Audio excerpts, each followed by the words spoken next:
আমরা জানি আমাদের দেশে ইদানিং সিজারিয়ান সেকশনের হার অতিরিক্তভাবে বেড়ে গেছে এবং নর্মাল ডেলিভারির হার কমে গেছে। তো সিজারিয়ান সেকশন আমরা কিভাবে কমাতে পারি?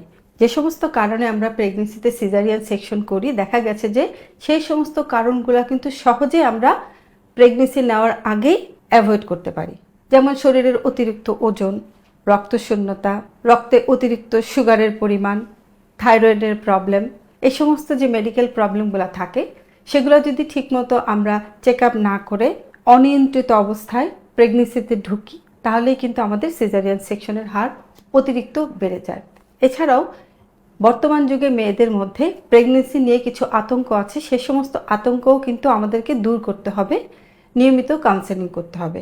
যখন একজন মা গর্ভবতী হন তখন নিয়মিত তাকে ফলিক অ্যাসিড, আয়রন খেতে হবে, নিয়মিত অ্যান্টিনেটাল চেক আপে আসতে হবে এবং তার মাসে মাসে যে ওজন বাড়ার কথা সেই পরিমাণ ওজন বাড়ছে কিনা, অতিরিক্ত বাড়ছে কিনা সেগুলো আমাদের খেয়াল করতে হবে। প্রেগনেন্সি এবং ডেলিভারি নিয়ে মেয়েদের মধ্যে যে আতঙ্ক আছে সেটি কিন্তু সেই সময় কথা বলে বলে সেগুলা কমাতে হবে। পেইনলেস ডেলিভারি নামে এখন আমাদের যে পদ্ধতি এসছে, আমরা ইচ্ছা করলে যারা বেশি ভয় পায় নর্মাল ডেলিভারিতে যেতে তাদেরকে আমরা তাদেরকে বলতে পারি এবং পেইনলেস ডেলিভারিতে কিন্তু আমরা নর্মাল ডেলিভারির হারটাও বাড়াতে পারি। পরিবারের সদস্যদের মধ্যে সহানুভূতি এবং পরিবারে যে প্রধান থাকেন তারও সহানুভূতির একান্তই প্রয়োজন। কারণ একটা মেয়ে যখন গর্ভবতী হয় তখন গর্ভকালীন সময়ে অনেক কমপ্লিকেশন আছে, অনেক জটিলতা আছে, যেই জটিলতাগুলো আমরা যদি নিয়মিত গর্ভবতী মাকে স্ত্রীরোগ বিশেষজ্ঞ অথবা স্বাস্থ্যকর্মীর কাছে নিয়ে আসি, ঠিকমতো চেক আপ করাই, তাহলেই কিন্তু সেই গর্ভবতী মাটি অনেক জটিলতা থেকে দূরে থাকতে পারে, তার প্রেগনেন্সিটি সুন্দর হতে পারে এবং তার যে বাচ্চা সেটি সুন্দরভাবে নর্মালভাবে ডেলিভারি হতে পারে।